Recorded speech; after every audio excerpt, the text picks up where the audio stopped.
अमेठी छोर रायबरेली से क्यों उतरे राहुल गांधी? आखिर गांधी परिवार के गढ़ को लेकर क्या है कांग्रेस का प्लान? भाजपा राहुल गांधी पर क्यों हुई हमलावर? सियासी उठापटक है या चुनावी चाल?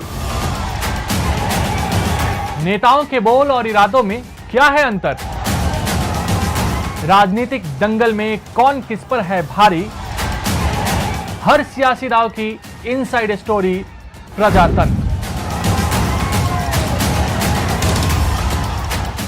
अटकलें, असमंजस और कंफ्यूजन के बीच आखिरकार कांग्रेस ने गांधी परिवार के घर अमेठी और रायबरेली में अपने उम्मीदवारों का ऐलान कर ही दिया। कांग्रेस ने जहां अमेठी से सोनिया गांधी के विश्वास पात्र रहे किशोरी लाल शर्मा को उम्मीदवार बनाया है, तो वहीं राहुल गांधी रायबरेली से चुनाव लड़ रहे हैं। दोनों उम्मीदवारों ने अपना नामांकन भी दाखिल कर दिया है। राहुल गांधी के नामांकन दाखिल करने के दौरान कांग्रेस ने अपनी ताकत दिखाई। कांग्रेस अध्यक्ष मल्लिकार्जुन खड़गे, पूर्व अध्यक्ष और रायबरेली से सांसद रही सोनिया गांधी, प्रियंका गांधी सहित पार्टी के वरिष्ठ नेता मौजूद रहे। राहुल को अमेठी के बदले रायबरेली के चुनाव मैदान में उतारने के पीछे पार्टी का आकलन है कि पूर्व कांग्रेस अध्यक्ष के लिए रायबरेली अमेठी से बेहतर और सुरक्षित सीट है। हालांकि राहुल गांधी पर भाजपा अब जबरदस्त तरीके से आक्रामक हो गई है। भाजपा साफ तौर पे कह रही है कि राहुल गांधी ने पहले ही हार मान लिया है, इसलिए उन्होंने अमेठी छोड़ दिया और रायबरेली से चुनावी मैदान में उतरे हैं। भाजपा कह रही है, डरो मत, भागो मत। भाजपा का वार। पीएम मोदी ने राहुल गांधी पर तीखा कटाक्ष किया है। मोदी ने राहुल गांधी से कहा, डरो मत, भागो मत। प्रधानमंत्री ने राहुल गांधी का नाम लिए बगैर कहा कि उन्होंने पहले ही बता दिया था कि शहजादे वायनाड से हारने वाले हैं और हार के डर से जैसे ही मतदान समाप्त होगा वह तीसरी सीट खोजने में लग जाएंगे। उन्होंने कहा, और अब दूसरी सीट पर भी उनके सारे चेले चपाटे कह रहे थे कि अमेठी जाएंगे, अमेठी जाएंगे, लेकिन अमेठी से भी इतना डर गए कि वहां से भागकर वह रायबरेली में खोज रहे हैं रास्ता। ये लोग घूम घूम कर सबको कहते हैं, डरो मत। मैं भी इन्हें कहता हूं, अरे डरो मत, भागो मत। रविशंकर प्रसाद ने कहा कि राहुल गांधी लड़ना नहीं चाहते थे, उन पर थोपा गया है। अमेठी में हार के बाद वह वायनाड चले गए थे। अमेठी सांसद और केंद्रीय मंत्री स्मृति ईरानी का कहना है कि गांधी परिवार का कोई भी सदस्य अमेठी से चुनाव नहीं लड़ रहा है। यह अपने आप में एक संकेत है कि कांग्रेस ने चुनाव से पहले ही अमेठी में अपनी हार को स्वीकार कर ली है। राजनाथ सिंह ने कटाक्ष करते हुए कहा कि राहुल गांधी मैदान छोड़कर भाग गए हैं, ऐसे लोग देश का नेतृत्व करना चाहते हैं। कांग्रेस का पक्ष।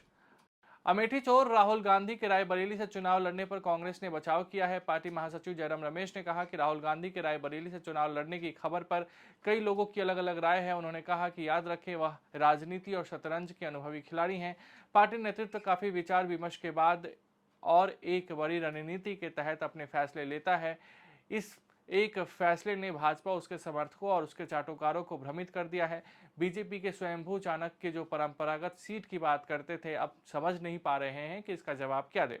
कांग्रेस नेता प्रमोद तिवारी ने कहा कि परंपरागत रूप से परिवार के एक वरिष्ठ सदस्य को रायबरेली से चुनाव लड़ाया जाता है। वर्तमान में अगर हमारे पास कांग्रेस में कोई सर्वोच्च नेता है तो वह राहुल गांधी है, इसलिए वह अमेठी से रायबरेली चुनाव लड़ने के लिए पहुंचे हैं। शिवसेना यूबीटी सांसद संजय राउत ने कहा कि राहुल गांधी डरने वाले व्यक्ति नहीं है, वह वायनाड से भी लड़ते हैं और जीतते हैं। हालांकि हम सभी की इच्छा थी कि गांधी परिवार का कोई व्यक्ति उत्तर प्रदेश से लड़े, चाहे वह अमेठी हो या फिर रायबरेली। अमेठी से गांधी परिवार की हुई दूरी। उत्तर प्रदेश की अमेठी लोकसभा सीट से गांधी परिवार के सबसे मजबूत किलों में से एक माना जाता रहा है, लेकिन 25 वर्षों में ऐसा पहली बार हो रहा है जब गांधी परिवार का कोई भी सदस्य लोकसभा चुनाव में इस सीट से मैदान में नहीं उतर रहा है।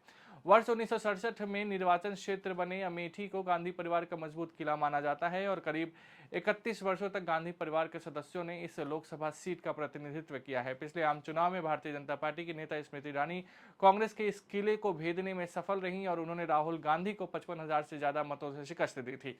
अमेठी लोकसभा सीट पर गांधी परिवार को 1998 में उस समय झटका लगा था जब राजीव गांधी और सोनिया गांधी के करीबी सतीश शर्मा को भाजपा के संजय सिंह के हाथों शिकस्त का सामना करना पड़ा था। यह पहला मौका था जब यह सीट गांधी परिवार के हाथ से निकल गई थी। सोनिया गांधी ने 1999 में सिंह को 3 लाख से ज्यादा मतों से हराकर अमेठी को फिर से कांग्रेस की झोली में डाल दिया था। सोनिया गांधी ने 2004 में रायबरेली लोकसभा सीट से चुनाव लड़ा और राहुल गांधी को अमेठी सीट सौंपी गई। राहुल ने 2004, 2009 और 2014 में लगातार 3 बार इस सीट से जीत हासिल की, लेकिन 2019 में उन्हें स्मृति ईरानी के हाथों हार का सामना करना पड़ा। अब सुर्खियों में रायबरेली सीट। राहुल गांधी को उम्मीदवार बनाए जाने के बाद रायबरेली सीट एक बार फिर से चर्चा का विषय बन गया है। रायबरेली सीट को वीवीआईपी सीट भी कहा जाता है, जहां से सबसे पहले 2 आम चुनाव में राहुल गांधी के दादा फिरोज गांधी विजयी हुए थे। रायबरेली निर्वाचन क्षेत्र में फिरोज गांधी द्वारा रखी गई मजबूत नींव को उनकी पत्नी व पूर्व प्रधानमंत्री इंदिरा गांधी ने और मजबूती प्रदान की तथा 1967, 1971 और 1980 के चुनाव में इस सीट पर जीत हासिल की। इंदिरा गांधी ने 1980 में 2 सीट पर चुनाव लड़ा था, जिनमें से रायबरेली और मेडक जो कि तेलंगाना में है लोकसभा सीट शामिल थे। हालांकि उन्होंने बाद में मेडक सीट अपने पास रखने का फैसला लिया। इसके बाद अरुण नेहरू ने 1980 के उपचुनाव में और 1984 के आम चुनाव में रायबरेली पर कांग्रेस का परचम लहराए रखा। पूर्व प्रधानमंत्री राजीव गांधी के करीबी माने जाने वाले अरुण नेहरू से लेकर शीला कौल तक रायबरेली सीट गांधी परिवार के सदस्यों और उनके करीबियों के पास ही रही। इंदिरा गांधी के रिश्तेदार शीला कौल ने 1989 और 1991 में रायबरेली का प्रतिनिधित्व संसद में किया था। गांधी परिवार के एक अन्य मित्र सतीश शर्मा ने 1999 में रायबरेली निर्वाचन क्षेत्र का प्रतिनिधित्व किया और उसके बाद सोनिया गांधी का राजनीति में प्रवेश हुआ। वर्ष 1977 में आपातकाल के बाद जनता पार्टी के राजनारायण ने इंदिरा गांधी को इस सीट से हराया था, जो उस समय प्रधानमंत्री थी। वहीं 1996 और 1998 में भारतीय जनता पार्टी के अशोक सिंह ने कांग्रेस के उम्मीदवारों को शिकस्त दी थी। सोनिया गांधी ने चुनावी राजनीति में प्रवेश करने के लिए 1999 में अमेठी सीट चुनी थी, लेकिन 2004 में उन्होंने अमेठी सीट राहुल गांधी के लिए छोड़ दी। सोनिया गांधी ने 2004 से 2019 तक 4 बार रायबरेली सीट पर जीत हासिल की, लेकिन उनकी जीत का आंकड़ा लगातार कम होता रहा। मैंने तो पहले ही कहा था कि इनकी मैंने पार्लियामेंट में कहा था, तब तो चुनाव को 2 महीने की 3 महीने की देर थी। मैंने कहा था इनकी सबसे बड़ी नेता चुनाव लड़ने की हिम्मत नहीं करेगी, वो डर के मारे भाग जाएगी और वो भाग करके राजस्थान गई और राजस्थान से राज्यसभा में आई और हुआ भी यही।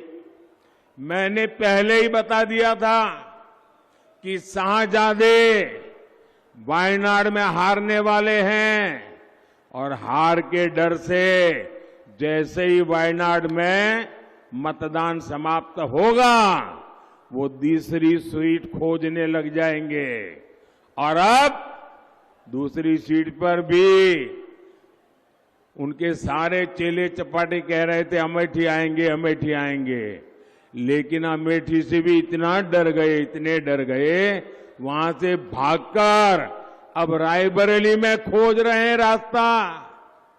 ये लोग गुम कर सबको कहते हैं डरो मत।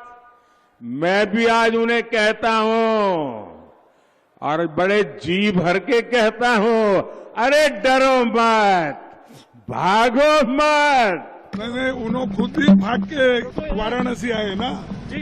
हाँ, पूछो उनको। मनोरंजन हो गया, भारी बहुमत जीतेंगे हम लोग, शानदार विजय होगी राहुल जी की भी और के शर्मा जी की भी। सर, लेकिन प्रधानमंत्री मोदी हार और जीत क्या बोलते हैं उनकी चिंता हम नहीं करते।